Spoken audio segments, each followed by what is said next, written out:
오늘 말씀은 전도에 관한 내용입니다. 한영혼 사랑 축제를 시작하면서 우리가 이제 VIP, 이제 중요한 사람을 내 가슴에 품고 그 영혼들을 위해서 기도하는 그런 작정의 시간을 가질 것입니다. 하나님께서 그래서 저에게 이 전도에 대한 그런 그 부담감을 주셔서 이제 전도에 관한 말씀을 준비하였습니다. 근데 설교 제목이 약간 이상하다고 느끼실지 모르겠습니다. 왜 영적인 전도자가 아니라 왜 영적인 파수꾼인가? 좀 의아하실 것입니다. 우리가 보통 전도자라고 하면 어떤 사람을 교회로 인도하는 정도로 생각할 수 있습니다. 물론 그 인도가 생명의 길로 인도함을 의미합니다. 그러나 일반적으로 전도라고 하면 교회로 데려오는 정도로 이렇게 생각하기가 우리가 쉽다는 말입니다. 근데 파수꾼이라고 하면 어떻습니까? 좀 더 영적인 긴장감이 느껴지지 않으시는지요? 군대에서도 작전에 실패한 장수는 그 용서를 받아도 경계에 실패한 장수, 파수에 실패한 장수는 용서받을 수 없다라는 그런 말까지 있습니다. 경계에 실패해서 파수꾼이 적군이 오고 있는데 그것을 제대로 말하지 못해서 제대로 소리치지 못해서 전 부대가 몰살당할 수가 있기 때문입니다. 그만큼 파수꾼의 역할은 중요하고 또 중요합니다. 오늘 말씀은 하나님께서 에스겔 선지자를 통해 파수꾼에 관한 말씀을 주시고 있습니다. 하나님께서 이스라엘 백성들이 죄를 지었을 때 또 그 많은 사람들이 하나님을 모르고 이렇게 하나님을 떠나서 살아갈 때 하나님은 그들에게 경고하기를 원하십니다. 그들에게 말씀을 주어서 그들이 돌이켜서 하나님에게 다시 오기를 원하십니다. 근데 그 경고의 말씀을 주실 때 모든 사람이 듣도록 그렇게 하지 않으셨습니다. 하나님은 하나님의 마음에 합당한 사람을 택하셔서 그를 통하여 말하도록 하십니다. 즉 하나님의 마음과 뜻을 깊이 헤아릴 줄 아는 사람을 사용하셔서 그렇게 알리신다는 이야기입니다. 여러분 그 사람이 누구입니까? 오늘 본문을 보면 에스겔 선지자가 나옵니다. 여러분 그러나 궁극적으로는 영적인 파수꾼으로서 바로 저와 여러분들에게도 해당되는 말씀인 줄로 믿습니다. 우리들이 깨어서 영적인 복음의 말씀을 전해야 합니다. 우리 가족들에게, 우리 직장, 사업장, 동료에게, 이웃들에게, 친구들에게, 또 내 활동 반경 안에 있는 그 모든 사람들에게 복음의 메시지를 전해야 합니다. 그러므로 영적 파수꾼의 모습이 우리가 어떠한지를 살펴보심으로 전도의 사명에 대한 우리의 각오를 새롭게 다지시는 저와 여러분 되시기를 주님의 이름으로 축원합니다. 첫 번째, 영적 파수꾼은 자신이 세움받은 존재임을 깨달아야 합니다. 내가 세움받은 자다라고 하는 자부심이 있어야 한다는 말입니다. 17절 전반부를 보면 인자야 내가 너를 이스라엘 족속의 파수꾼으로 세웠으니 이렇게 말씀하십니다. 하나님이 지금 우리를 파수꾼으로 세웠다라고 하나님이 세우셨다라고 말씀하고 있습니다. 여러분 자신의 존재를 아는 것은 굉장히 중요합니다. 나는 누구인가? 내가 누구인가라는 질문에 답이 어떻게 나오느냐에 따라서 인생이 달라지고 삶의 보람이 달라지고 그리고 우리의 눈빛이 달라질 것입니다. 요즘 아버지들이 중년 남자들이 흔들린다는 말을 합니다. 새벽 일찍 그냥 눈이 떠져서 잠에서 깨어본 적이 있으신지요? 여러분 한 번 깬 잠을 다시 이루지 못해서 아이들 방을 왔다 갔다 하고 거실을 왔다 갔다 하면서 그 동틀 때까지 그냥 하염없이 기다려야 했던 그런 밤은 없으셨는지요? 어쩌지 못하는 쓸쓸함과 허전함에 나는 이렇게 잠을 자지 못하고 있는데 세상 모르고 코 골며 자고 있는 아내의 모습을 보면서 왠지 모를 배신감을 느껴본 적은 없으십니까? 여러분 만약에 그런 적이 있다면 당신은 지금 중년 남자입니다. 그런 이야기예요. 지금 중년 남자가 그렇다는 것입니다. 그동안 정신없이 살아왔는데 앞만 보고 달려왔는데 무엇이 잘못되었기에 알 수 없는 허무감, 무기력감 또는 결핍감이 나를 휩싸안고 있습니까? 그 증상은 감정인지불능의 상태라고 말합니다. 감정인지불능, 아무것도 느낄 수 없는 상태를 말합니다. 여러분 솔직히 너무 바쁘게 살다 보니까 아무것도 느끼지 못하고 일기계처럼 그냥 빨리 달려가고 앞만 보고 달려갔던 그런 우리의 모습이 있지 않습니까? 여러분, 만약 그런 감정을 느끼신다면 저는 여러분에게 자신 있게 말씀드리고 싶습니다. 만약에 여러분의 마음속에 인생이 너무 허무하다, 너무 무기력하다고 느낀다면 여러분 이 이야기를 들어보십시오. 당신은 사명을 잊어버리고 있기 때문입니다. 사명을 잊어버린 것입니다. 당신의 진짜 사명을 잊어버리고 살았기 때문에 그 무력감을 느끼는 것입니다. 우리에게 사명을 주신 분이 계신데 그 사명을 잊어버리고 엉뚱하게 육신의 정욕에 이끌려서 세상의 일로만 너무 분주하였기 때문입니다. 그 세상 일에 빠져 있다 보면 허무해질 수밖에 없습니다. 누가 그 일에 빠져 그 일에 함몰되어 자신이 누구인지도 알지 못한 채 그렇게 살라고 강요하였는가요? 누가 등을 떠밀었습니까? 하나님께서 그렇게 하셨는가요? 여러분, 그렇지 않습니다. 자기 자신입니다. 자기 자신이 육신의 정욕에 빠져서 지금 그렇게 살아오지 않았습니까? 마귀가 그 일에만 빠지도록 나를 바쁜 일상으로 몰아내고 있지는 않았느냐는 것입니다. 여러분, 이제 우리는 영적으로 깨어 있어야 합니다. 전능자 하나님 아버지, 온 우주 만물의 주인 되시는 분, 만왕의 왕께서 나를 부르셨습니다. 나를 세우셨습니다. 나를 영적인 파수꾼으로 세우신 줄로 믿습니다. 죄악의 저주에 빠져 허우적대는 영혼들, 그분들 깨우라고, 그분들 좀 깨우라고, 위험하다고, 빨리 일어나라고, 그 이야기하라고 우리를 부르신 것입니다. 여러분의 직장에서, 여러분의 삶의 현장에 하나님이 파송하신 것입니다. 그 일 감당하라고, 그들을 깨우는 파수꾼이 되라고 우리를 부르신 줄로 믿습니다. 여러분, 그 영혼이 얼마나 귀한 존재들인가요? 그들은 VIP라고 말합니다. Very important person. 매우 중요한 사람입니다. 근데 요즘은 그 마케팅에서 VVIP라는 말을 쓰더라고요. Very, very important person. 그래서 극소수의 상류층 고객을 이야기합니다. 여러분, 하나님께서 치르신 그 값을 보면 VVIP가 아니라 VVVVIP임에 틀림없습니다. 여러분, 하나님의 아들 예수 그리스도를 십자가에서 죽이시면서까지 구원하기를 원한 그 영혼입니다. 얼마나 귀한 영혼입니까? 가장 소중한 영혼인 줄 믿습니다. 누가복음 15장 7절 말씀, 내가 너희에게 이르노니 이와 같이 죄인 한 사람이 회개하면 하늘에서는 회개할 것 없는 의인 99으로 말미암아 기뻐하는 것보다 더하리라. 아멘. 여러분, 그래서 주님은 천국으로 승천하시면서 우리에게 대사명으로 우리에게 주셨습니다. 사도행전 1장 8절 말씀, 사도행전 1장 8절 말씀 제가 읽겠습니다. 오직 성령이 너희에게 임하시면 너희가 권능을 받고 예루살렘과 온 유대와 사마리아와 땅끝까지 이르러 내 증인이 되리라 하시니라. 아멘. 여러분, 전도는 은사가 아닙니다. 전도는 명령입니다. 전도는 사명입니다. 예수 그리스도를 믿어 하나님의 자녀된 사람이라면 누구에게나 주어진 사명인 것입니다. 하나님께서 그 일을 우리에게 맡겨주신 줄로 믿습니다. 그래서 사도 바울은 말합니다. 자기는 복음 전하는데 하나도 자랑할 것이 없다. 그냥 자기는 부득불한다. 그는 이렇게 말합니다. 내가 복음을 전할지라도 자랑할 것이 없음은 내가 부득불할 일임이라.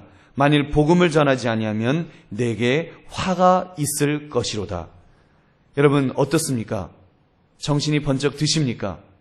여러분, 내게 하나님께서 여러분의 직장, 사업장 그곳에 부르신 이유를, 보내신 이유를 여러분 아시겠습니까? 여러분 인생이 무의미한 인생이 아니고 얼마나 가치 있는 인생인지 우리는 깨달아야 합니다. 다른 사람을 살릴 수도 있고 죽는데 죽게 내버려둘 수 있는 그런 사명이 우리에게 있다는 것입니다. 이 일을 부담감으로만 느끼지 마십시오. 이 일을 나를 향한 하나님의 기대감으로 생각해 보십시오. 하나님께서 여러분을 직장에, 여러분을 가정에 왜 보내셨겠습니까? 여러분에 대한 기대가 있기 때문에, 여러분이 하실 수 있다는 믿음이 있으시기 때문에 하나님께서 우리를 부르신 줄로 믿습니다. 하나님이 세워주셨습니다. 여러분, 하나님이 세워주시면서 하나님께서 우리를 복되다 하셨습니다. 얼마나 복된 존재냐는 말입니다. 창세기 12장 2절 3절에서 하나님은 아브라함 기대하는 자에게 이런 특권을 부어주셨습니다. 우리 2절 3절 한번 같이 읽겠습니다. 시작. 내가 너로 큰 민족을 이루고 내게 복을 주어 내 이름을 창대하게 하리니 너는 복이 될지라. 너를 축복하는 자에게는 내가 복을 내리고 너를 저주하는 자에게는 내가 저주하리니 땅의 모든 족속이 너로 말미암아 복을 얻을 것이라 하신지라. 아멘. 여러분, 이 말씀이 그냥 단순히 복 받는 것 아닙니다. 나 혼자 잘 먹고 잘 살라는 그 이야기 아닙니다. 내가 복의 근원이 되어서 내가 다른 사람에게까지 복을 끼치라는 것입니다. 여러분, 우리가 가지고 있는, 우리가 나누어 줄 수 있는 복, 어떤 복입니까? 물질의 복입니까? 장수의 복입니까? 여러분, 그것은 부차적인 것입니다. 부수적인 것입니다.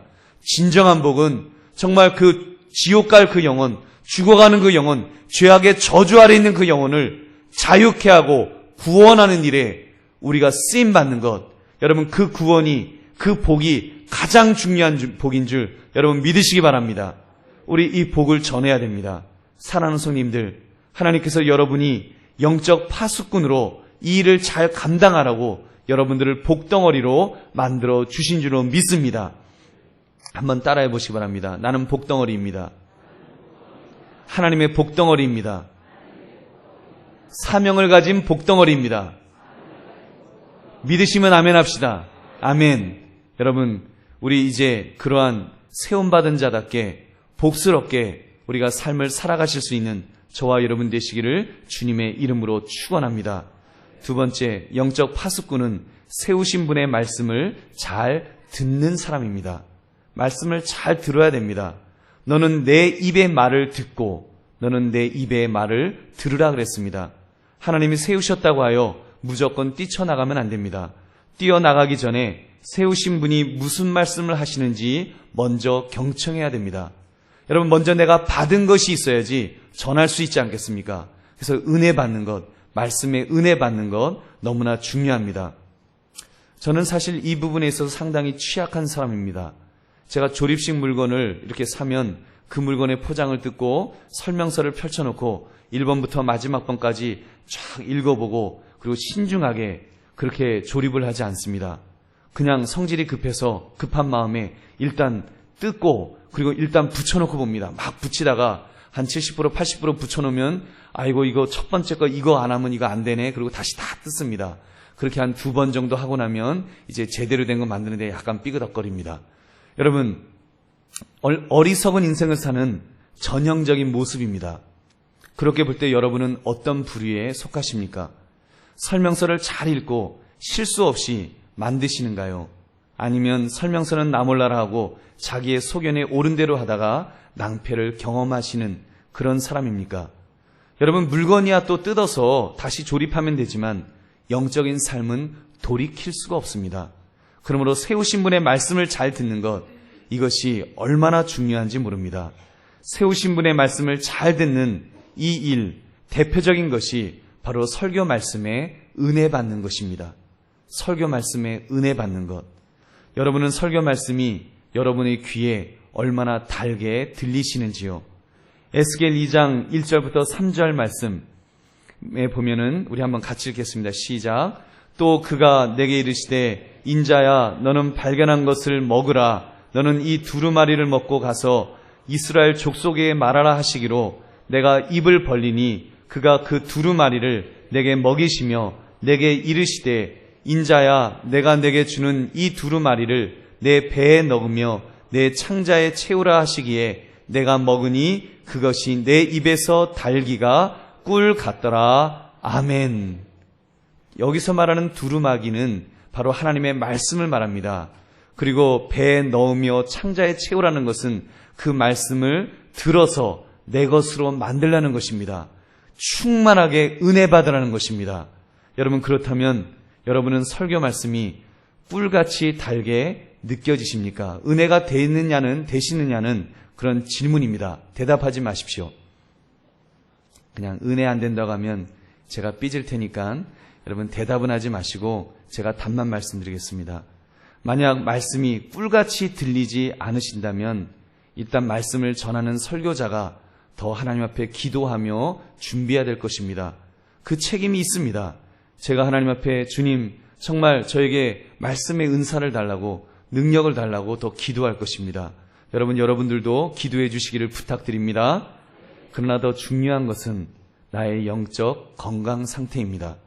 우리 7절 말씀 한번 같이 읽겠습니다. 시작. 그러나 이스라엘 족속은 이마가 굳고 마음이 굳어 내 말을 듣고자 아니하리니 이는 내 말을 듣고자 아니함이니라. 아멘. 여러분, 우리가요, 건강한 사람은 식욕이 좋아서 개떡도 찰떡같이 맛있게 먹을 수 있습니다.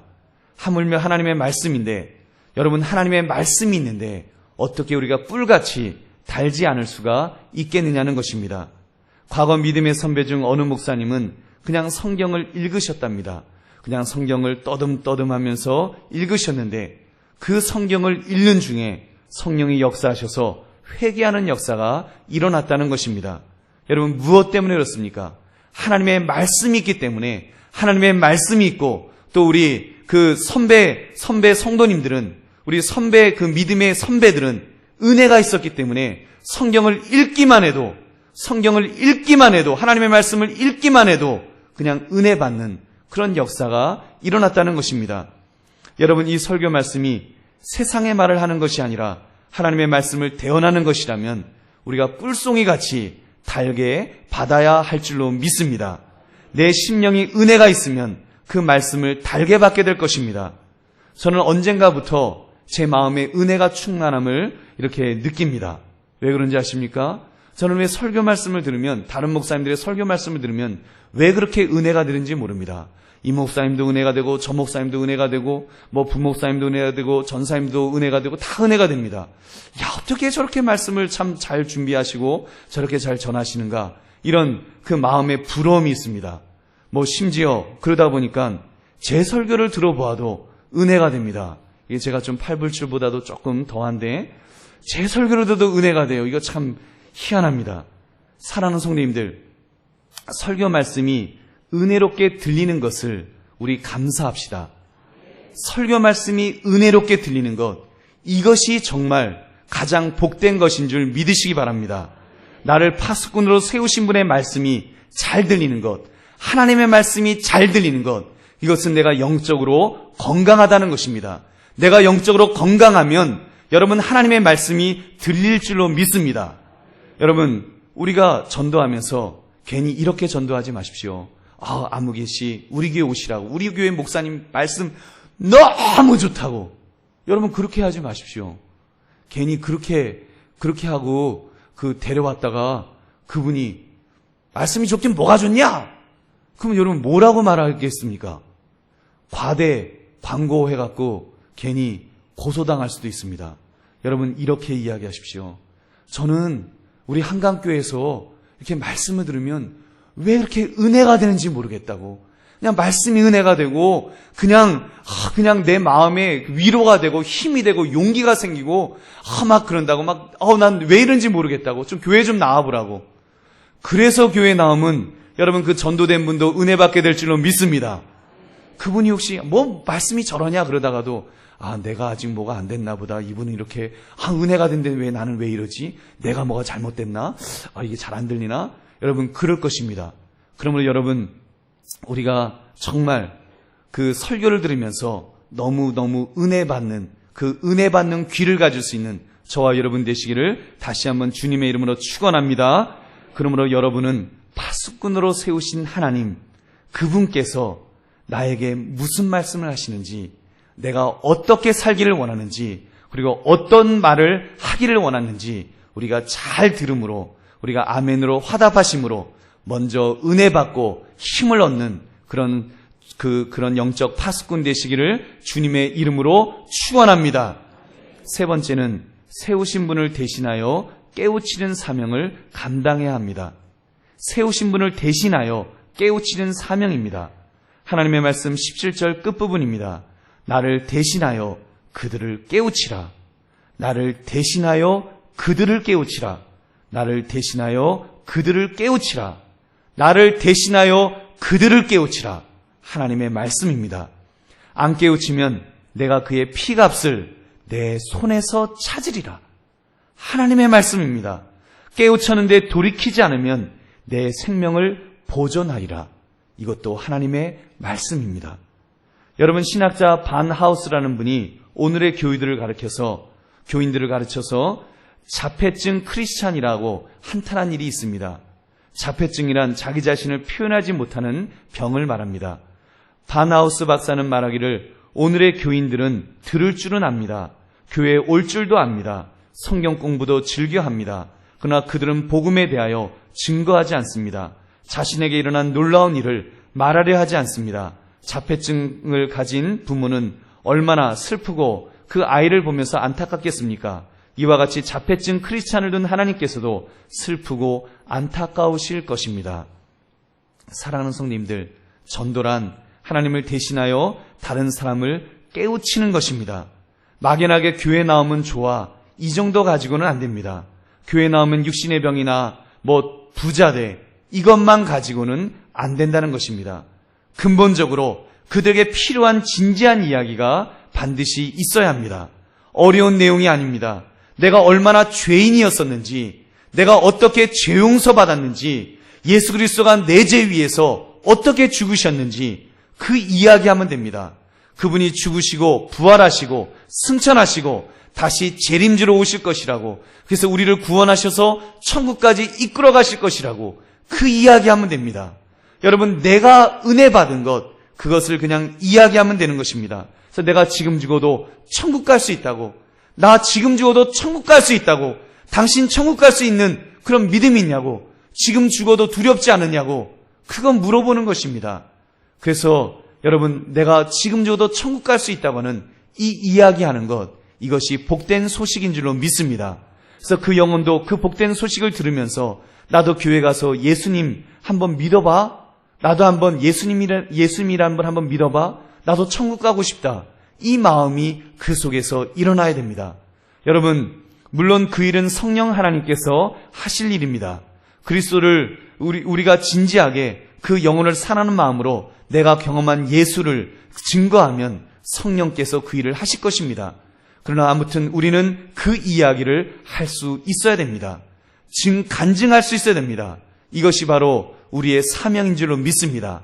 하나님을 대신하여 우리 이 일을 합시다. 그래서 그들의 마음이 깨우침을 받도록, 저도 깨우칠 수 있도록 그 진리의 말씀을 그들에게 한 번은 전해야 될 줄로 믿습니다.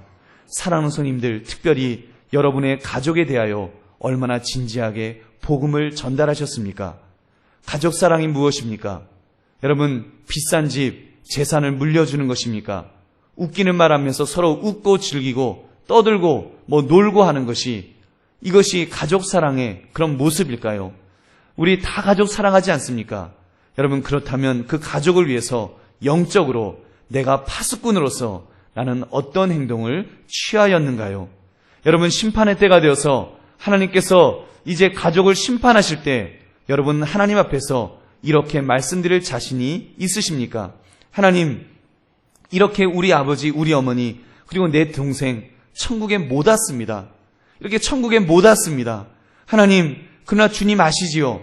저의 가족 때문에 내 눈에서 눈물이 마를 날 없었던 것 아시지요? 내가 부르짖어 기도했던 것 아시지요? 내가 정말 안타깝게 그들에게 이야기했던 것, 이 간증했던 것 하나님 아시지요? 여러분, 적어도 우리가 이 말은 하나님 앞에 할 수 있어야 되지 않겠냐는 것입니다. 여러분, 얼마나 최선을 다하였습니까? 구원받지 못한 가족을 위해서 얼마나 많이 울었습니까? 복음을 전한다고 전했는데 되돌아오는 것은 차가운 반응만 있을 수 있습니다. 그러나 그것 때문에 또 얼마나 더 많이 울었습니까? 여러분, 시간이 없습니다. 우리 주위에 많은 사람들 지금도 죽어가고 있습니다. 갑작스럽게 불치의 병이 걸립니다. 수술을 받습니다. 교통사고를 당합니다. 마지막 유언 한마디 남기지 못하고 가는 사람들이 얼마나 많이 있는지요. 여러분, 우리의 가족도 예외일 수 없습니다. 우리에게는 시간이 없습니다. 우리 어머니, 우리 아버지, 우리 형제, 시간이 없습니다. 만약 여러분의 가족 중에 그 복음을 충분히 듣지 못해서 지옥불에 던져졌다면 그 고통 속에서 얼마나 여러분을 원망할런지요. 나 만나면 아파트 이야기하고, 나 만나면 자기 아들, 자기 딸 자랑은 그렇게 많이 했는데 어쩌다 교회 가자고 하는 거는 그냥 이렇게 실실 웃으면서 장난치는 식으로 말하고, 그렇게만 말하지 않았느냐고. 만약에 그렇게 질문한다면 좀 더 진지하게 알아듣도록 심각하게 그 복음의 진실을 들려주었더라면 내가 믿었을지 모르는데, 여러분, 만약에 내 형제가, 내 부모님이 그렇게 말씀하신다면 여러분, 그 영혼을 지옥으로 보낸 그 책임을 어떤 식으로 지게 되겠느냐는 것입니다. 여러분, 가정의 복음화라고 하는 것은 흘릴 피를 다 흘리고 쏟은 눈물을 다 쏟고 찢어질 쌀을 다 찢기기 전까지 이루어지는 경우는 거의 없다고들 말합니다. 내가 1년 내내 가족들에게 한 번도 복음을 전한 적이 없고 그들을 위해서 눈물을 흘리며 기도해 본 적이 없다면 여러분, 그것은 내 영혼이 잘못된 것입니다. 여러분, 내 영혼이 지금 병들어 있는 것입니다. 여러분, 내 가족들의 영혼의 상태가 그대로 나와 하나님과의 관계에 대한 성적표입니다. 내가 영적으로 깨어 있다면 어떻게 내 가족에게 전하지 않겠습니까? 어떻게 기도하지 않겠습니까? 적어도 우리가 그 가족들을 향해서 기도하고 애쓰는 모습이 내게서 있어야 되지 않겠습니까? 내가 변화되는 것만큼 가족들도 변화되게 될 줄로 믿습니다. 여러분, 물론 우리가 아무리 했어도 가족이 전도되지 않을 수도 있습니다. 하나님이 그것까지 문제 삼지는 않으실 것입니다. 하나님께서 문제로 삼는 것은 구원받지 못한 가족을 향하여 내가 찢어지는 마음으로 정말 기도하지 못한 것, 내가 전하지 못한 것에 대해서는 하나님께서 책임을 물으실 것입니다. 정말 내가 하나님 앞에 가서, 하나님, 내가 눈물을 흘렸습니다. 내가 정말 하나님 앞에 그 가족을 놓고 애썼습니다. 우리가 고백할 수 있는 그런 저와 여러분 되시기를 주님의 이름으로 축원합니다. 말씀을 맺습니다. 하나님께서 저와 여러분을 영적 파수꾼으로 세우셨습니다. 먼저는 가족들의 영혼에 경고의 메시지를 전하는 파수꾼으로 세우셨습니다. 그들을 가슴에 끌어안으라고, 그 영혼을 놓고 흔들라고, 그래서 그들로 하여금 지금 급하다고, 지금 위험하다고, 지금 이대로 있으면 그 사탄 마귀가 당신의 영혼을 지금 훔쳐가려고 한다고 이야기하라고, 경고하라고 우리를 영적 파수꾼으로 세우신 줄로 믿습니다. 여러분, 그 일에 우리 애를 씁시다. 우리 적어도 하나님 앞에 우리 기도합시다. 그래서 하나님 앞에 갔을 때, 하나님, 내가 애써서 기도하지 않았느냐고, 내 어머니, 내 아버지를 놓고 내가 정말 간절히 기도하지 않았느냐고, 금식하지 않았느냐고. 우리 성도님들 중에 정말 금식하는 분도 있습니다. 내 작은 아버지를 놓고, 내 삼촌을 놓고, 내 식구를 놓고 금식하며 그 영혼을 놓고 기도하는 그 기도가 있습니다. 여러분, 적어도 우리가 하나님 앞에 그 이야기 해야 되지 않겠습니까? 하나님, 어떻게 된 거냐고, 내가 그렇게 기도했는데. 여러분, 그렇게 기도한 자들 하나님께서 응답하실 줄은 믿습니다. 나는 혹시 나 때에는 내가 그 응답을 받지 못하고 하늘나라 갈지 모르지만 하나님께서 여러분 다른 사람을 통해서라도 구원하실 줄은 믿습니다. 그 가족이라도 구원하실 줄은 믿습니다. 여러분, 우리가 그래서 그 일을 감당합시다. 가족뿐 아니지요. 내 직장의 동료, 때로는 꼴보기 싫을 때도 있으시겠지만 여러분, 한번 상상해 보십시오. 그 사람 펄펄 끓는 그 지옥불에 들어가서 거기서 막 어쩔 줄 몰라 하면서 나를 향해 원망의 눈으로 본다고 해보십시오. 여러분, 내가 그 사람이 나에게 당신 10년, 20년 나와 같이 직장 생활했는데, 나와 같이 이렇게 먹고 마시며 함께 동거동락했는데 어떻게 이 천국에 대한 이야기는 나에게 한 번도 해주지 않았느냐고, 그 사람이 만약에 나에게 원망의 눈으로 본다면 여러분, 어떻게 하시겠습니까? 그 원망의 소리 어떻게 감당하겠습니까? 우리가 정말 내 이웃, 내 동창, 내 친구, 내 단골 손님, 내 거래처 사람들, 그들이 지옥에서 원망의 눈으로 나를 쳐다볼 그것을 상상해 보시기 바랍니다. 얼마나 미안하고 얼마나 가책이 될까요? 사랑하는 성도님들, 이번 한영원 사랑축제 때 우리 결단할 수 있기를 바랍니다. 여러분, 어려운 것 하라는 것 아닙니다. 어려운 것 하라는 것 아닙니다. 교회에서 전해드리는 전도지를 전해드리라는 것입니다. 그거 전해드리면서 이제 이거 한번 꼭 읽어보시라고, 내가 당신 위해서 기도하고 있다고, 이거 읽어보시라고, 그냥 그거 하십시오. 여러분, 그 전도지 속에 복음의 메시지가 녹아있을 것입니다. 여러분, 성령님께서 그 마음을 감동하실 것입니다. 내가 이렇게 말할 말재주가 없으면 여러분, 그거 전해주십시오. 여러분, 그것도 그 문서를 통해서 복음을 전하는 것 아닙니까? 여러분, 그것을 그분이 꼭 읽었는지 확인하시고 그냥 전해주지 마시고 여러분 따끈한 커피라도 한 잔 이렇게 드리면서 시원한 음료수 하나 드리면서 이거 드시고 꼭 읽어보시라고 기도하겠다고 그러면서 여러분 전해주시기 바랍니다. 그렇게라도 우리가 전해주시면 여러분 하나님께서 적어도 우리에게 책임을 묻지 않으실 것입니다. 그래서 성령께서 그 심령을 그런 것을 통해서 역사하실 것입니다. 움직여 주실 것입니다. 그래서 함께 우리가 그 구원받는 그런 역사를 하나님께서 이렇게 역사하여 주실 줄로 믿습니다. 오늘 이름을 작정할 것입니다. 여러분 다 받으셨죠? 이 이름 한영원 사랑축제 해갖고 이름 작정, 이름 연락처 주소 관계 이렇게 했는데 여러분 이제 이따가 신목사님 나오셔서 이제 말씀하실 때 여러분 작정하시기 바랍니다. 그분들의 이름을 지금부터 기억하시고 생각해 보십시오. 여러분 그 이름을 적는 것 얼마나 중요한지 모릅니다. 여러분 이름을 적기만 해도 역사가 일어날 줄로 믿습니다. 이거 농담 아닙니다. 역사가 일어납니다. 어떤 역사가 일어나는지 아십니까? 그 이름을 적으면요, 이름을 적는 순간 그 사람은 동네 아줌마가 아닙니다. 그냥 직장 동료가 아닙니다. 경쟁자가 아닙니다. 이름을 적는 순간 그 사람은 내가 구원해야 될 영혼이 될 줄로 믿습니다. 내가 구원해야 될 영혼이 되고 VIP가 됩니다. 나는 그냥 사람이 아닙니다. 나는 또한 영적인 파수꾼이 됩니다. 영적인 파수꾼이 돼서 여러분 이름을 적고 나서 그 사람을 만나면요 벌써 차원이 달라집니다. 이름을 적었거든요. 이름을 적은 사람이거든요. 이름을 적어서 제출했거든요. 그럼 그 사람을 만나면 마음이 급해져요. 내가 이거 전해줘야 되는데, 내가 저 사람이 있어 기도해야 되는데, 내가 저 사람에게 뭔가 말해야 되는데, 복음을 전해야 되는데 기회만 노립니다. 이야기하면서도 머릿속에서는요 뭐 세상적인 자랑, 나 이번에 뭐 핸드백 샀어, 이거 좋은 거 샀어, 그거 자랑할 여유가 없습니다. 머릿속은 뱅뱅뱅 돕니다. 예수님 믿으라고, 꼭 예수님 믿으라고, 천국 가야 된다고 이 말 막 하고 싶어 갖고요 머리가 뱅뱅뱅뱅 그 생각만 납니다. 여러분 우리의 신분이 바뀌게 될 줄은 믿습니다. 영적인 파수꾼으로 회복되게 될 줄은 믿습니다. 여러분 영적인 파수꾼으로 회복되면, 파수꾼으로 세우신 하나님이 생각나면 우리의 인생이 달라집니다. 왜 힘이 없습니까? 왜 불안합니까? 왜 무기력해집니까? 여러분 우리가 다시 회복될 줄은 믿습니다. 우리가 그런 영혼들을 품기만 해도 우리의 인생이 달라지게 될 줄로 믿습니다. 그러므로 여러분 우리가 이번에 그렇게 주께서 말씀하신 대로 경고하라, 전하라, 깨우치라는 말씀대로 우리가 참으로 그 말씀 잘 전함으로 영적인 파수꾼으로서의 일을 잘 감당할 수 있는 그런 저와 여러분 되시기를 주님의 이름으로 축원합니다.